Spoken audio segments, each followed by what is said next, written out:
Twitchell's Book 1, Dwindling Magic. Written and read by T.D.L. White. Chapter 20.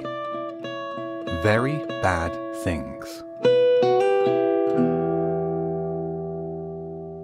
So can we see a list of the requests, or whatever the bad things are?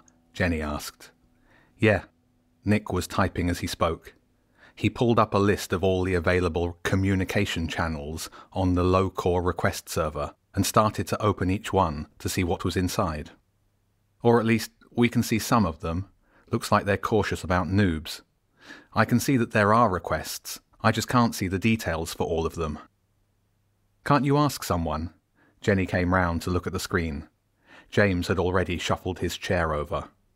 Cece even scampered over, realised it was all just a load of boring text, then headed back to Elf, who was cradling her wine glass with both hands.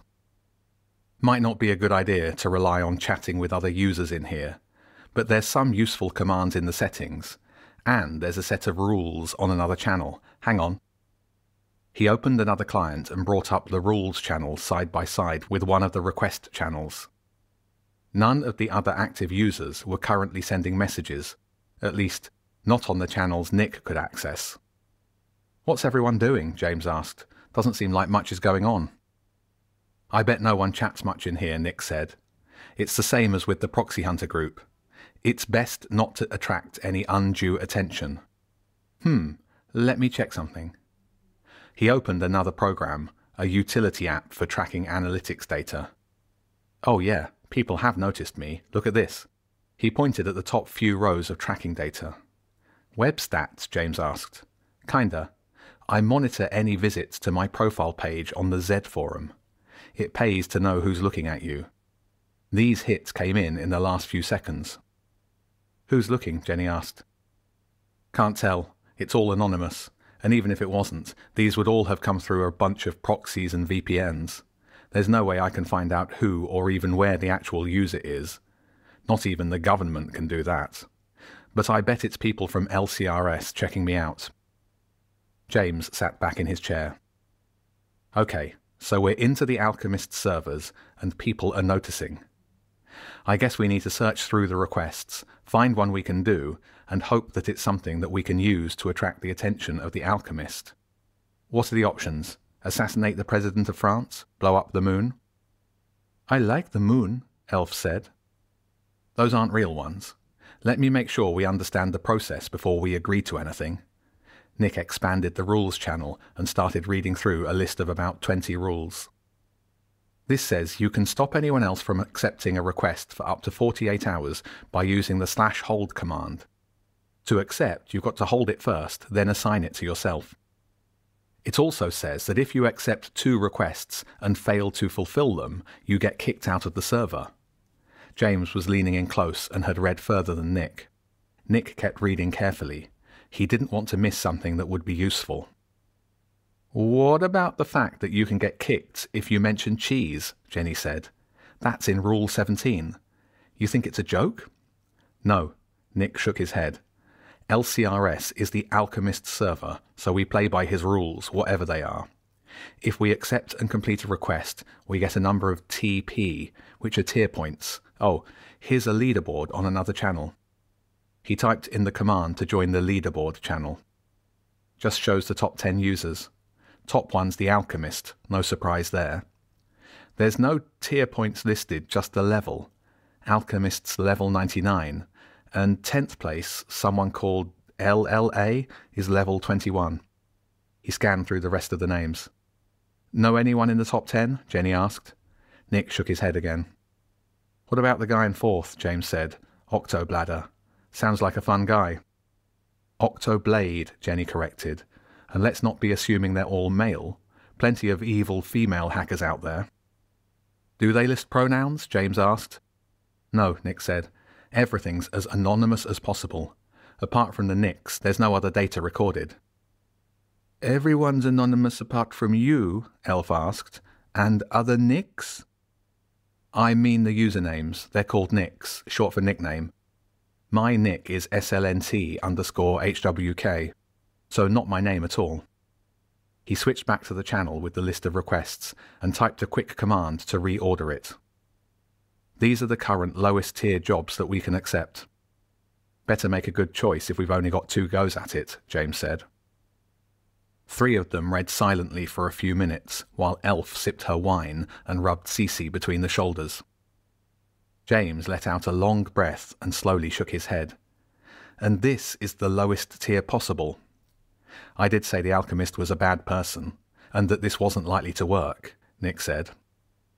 I'm not going to kidnap any children, Jenny said, even if their parents are billionaires. I can see why someone traded with you. This is not going to be easy. The second one down look possible? James asked, taking down a bank's global payment systems for an hour. I couldn't do it from here, Nick said. That's real hacking. The sort of thing that would need a massive botnet for a denial-of-service attack. A large cyber gang might be able to do it. But maybe we could do it without much hacking if we could physically get into the bank somehow? If we get rid of everything that involves direct harm to other people, what's left? Jenny didn't sound optimistic. Just 3, James said. He held out his thumb. We've got the bank one. He held out a finger. Another one that involves supplying 3 Norwegian passports to an address in Albania. He held out another finger. And one to falsify papers for a boat to land in an Italian harbour. That last one might be okay. Not if it involves dangerous migrant sea crossings, Jenny said. We're not going to get involved with that. Landing a boat into Italy could definitely be for trafficking. Okay, James put his last finger back. So we've got 2. One to steal passports and one to take down a bank. It sounded like he was listing options for which film they should watch. Which one shall we try first? They didn't try anything at all on Friday night. They just talked through the different ways that they might go about stealing passports, while Nick did some research on the bank's systems until it was time for bed. On Saturday, there was a plan to travel to London and investigate the auction. Elf got up early to talk to Claudia and arrange things. Claudia says that we can meet up with Zen and Bobby in Hyde Park, she told the others over breakfast. Do we have a portal symbol for anywhere nearby? I think so, James said. I found most of the London symbols in a notebook last week. We should go by train, Jenny said. It's only an hour away, and there's no point risking a daylight portal. Not in London, where everywhere's always busy. Nick had been contemplating going with them, but the mention of the rats swayed him towards staying in Brighton. I want to keep researching the bank, he said, and to make sure we know exactly what the rules are around accepting a request. Once the others had left, Nick turned his attention back to the LCRS and reread the rules. Then he did a thorough search through all of the channels, making notes in a text file as he went.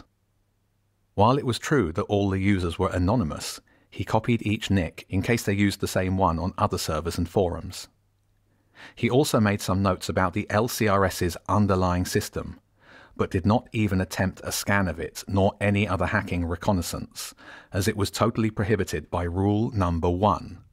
Anyone caught hacking LCRS will be banned immediately.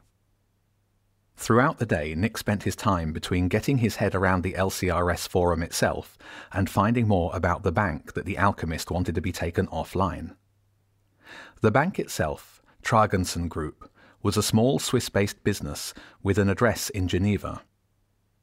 During his training to be a portal master, James said he'd made portals to a lot of different countries, mostly in Europe. Nick had half a notion to look through James's notebooks to see if he'd catalogued any in Switzerland, but got sidetracked as he remembered about his failed attempt to translate a portal using his phone the previous week. Something about his phone was nagging at him, so he dug it out of his pocket and pulled up the picture he'd taken with the translation app. Looking at it full size in the gallery, he noticed that on one side of the picture some of the symbol's lines were blurred. The caretaker had been right. Pond water had got into the camera's lens.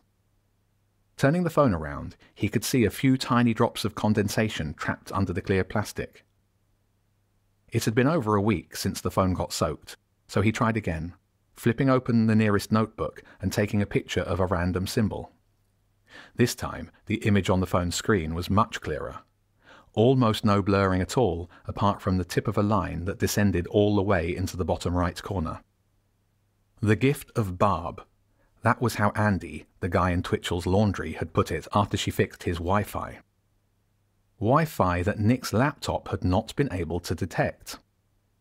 He had been too cold and distracted to think about it at the time, but now it seemed like he'd overlooked something important. Either Andy had made up the comment about the Wi-Fi and it didn't exist, or it did exist. After a few minutes of searching online, Nick had learned some useful information. Firstly, his laptop's Wi-Fi chip was about as good as you could get. He'd assumed it was, given how new and expensive the laptop was, but he'd never checked the specs.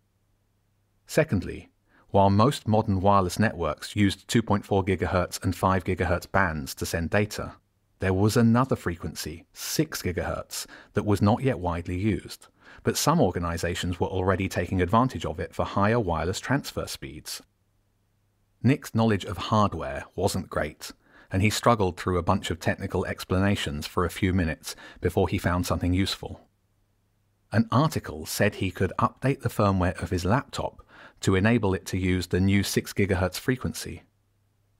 He doubted that Twitchell's network needed the faster speeds, but there was no harm in running the update and taking a look.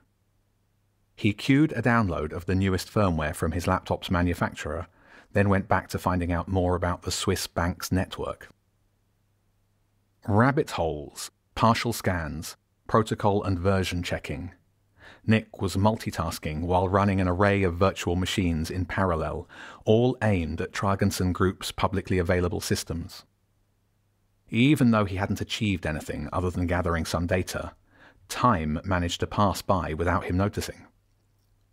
The autumn sun was now sinking low, melting into a gap between a block of flats and the trees in the bottom of the garden, and, rather annoyingly, glaring off the top of the laptop's screen.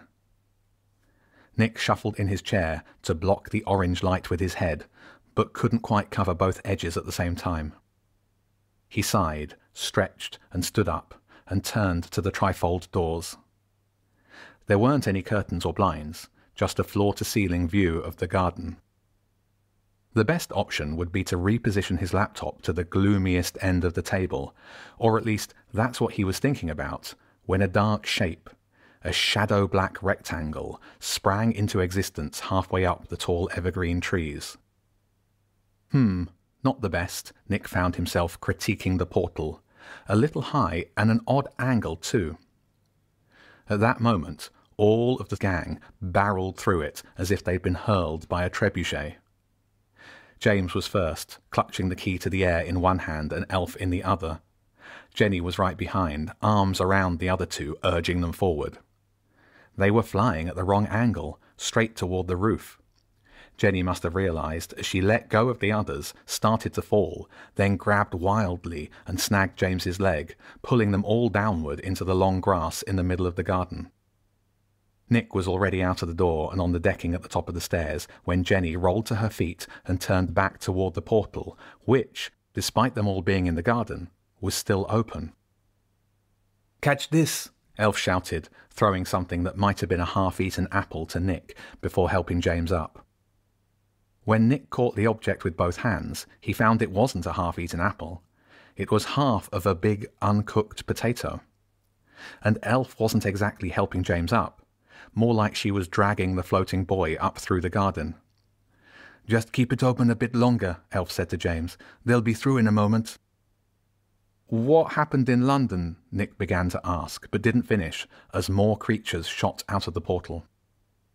2 huge rats came first. They didn't float, just dropped heavily onto the grass. They were followed by 6 huge black birds. Crows, Nick thought. No, bigger than crows, ravens maybe. Straight after the birds, 2 more rats jumped through. One of them shouted, "Geronimo!" Nick recognized the voice. It was Bobby. Zen was with him. Which meant the first 2 rats were... "Get back," Jenny shouted, kicking at something in the long grass and missing. A rat sprang up, but didn't attack her. It simply scurried past and overtook Elf and James. While it ran, the birds spread outwards, and 3 peeled off and flew at Zen and Bobby, harassing the mercenaries with beak and talon. The other 3 ravens tightened into a triangle formation, like a squadron of fighter planes fixed on a target. That target, Nick realized too late, was him. He ducked as the first bird dive-bombed him. One of its razor-sharp talons scratched his shoulder, slicing through the thin fabric of his t-shirt like it was tissue paper. A warm trickle of blood ran down his arm. "Get off!" he shouted as another bird swooped down at him. There was a sound from the decking in front of him. A terrible sound. The sound of ratty feet scurrying, hard claws scratching on the wood. Nick kept one arm over his face. The other arm cradled the potato. More talons scratched at him, tearing at the skin on his exposed forearm. He winced and crouched even lower. "Give it up," the rat said sharply, "and I'll call them ravens off." Nick shuffled toward the back door, but the other rat beat him to it. "The stamp," it said with a raspy, spittle-laced voice. "Give it to me or I'll slit your throat." He was cornered. The 2 rats were hideous creatures, their sneers revealing sharp brown teeth as long as toothpicks. Both were holding makeshift knives with vicious rusty blades. One of them hissed, its thick tail writhing on the decking before suddenly going stiff. Then the rat leapt at him, knife held high, ready to drive the crooked point into Nick's neck. Nick let out a terrified shriek, which, due to the fact his voice gave out, came out more like a squeak. Zen said, his pike swinging fast and true, brushing the hairs on top of Nick's head before making contact with the rusty blade 2 feet in front of him, shattering it, then passing through the broken shards and catching the unfortunate rat full in the chest. Even then, the pike kept moving, ignoring the rules of physics, an unstoppable juggernaut, gathering the rat with it before flinging it off the decking and into a brown recycling bin in the garden below. "Hole in one," Bobby said, shutting the lid of the bin and dragging it toward the steps. Jenny was next to him, holding her coat in her arms. It was writhing and fighting against her grip. She handled it up toward Bobby and the top of the bin. "Just a tap in this," he said, opening the lid for Jenny, who shoved the coat into it. "No need to lose a perfectly good coat," Bobby said, jumping in after it, making a few grunting noises while causing some rather sickening squawks. He sprang out holding the crumpled and now rather feather-covered coat. All of this was quite enough for the other 3 birds, who stopped flapping above Nick's head and made their getaway through the still open portal.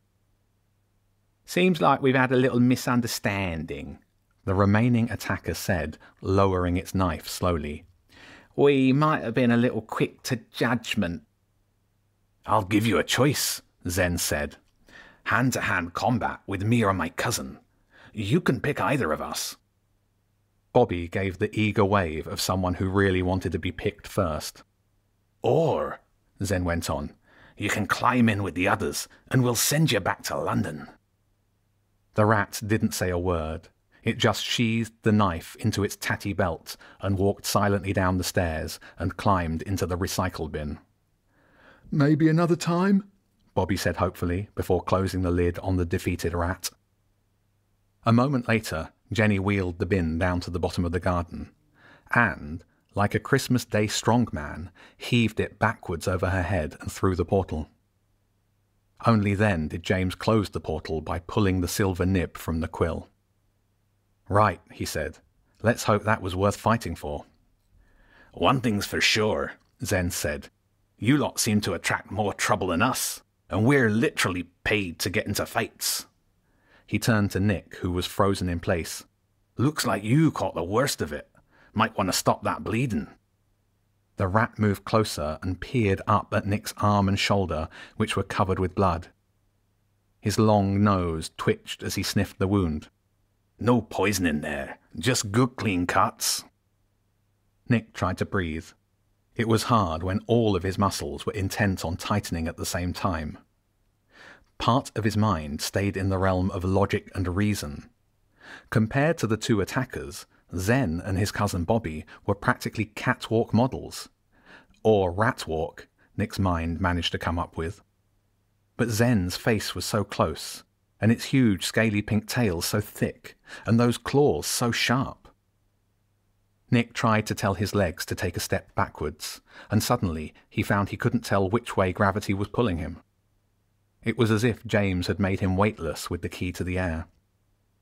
His eyes shut out the world, and his mind knew that he was definitely falling, in one direction or perhaps in another.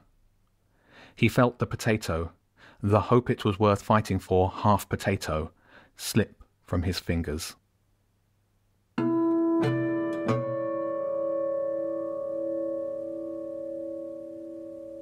This podcast was brought to you by me, TDL White.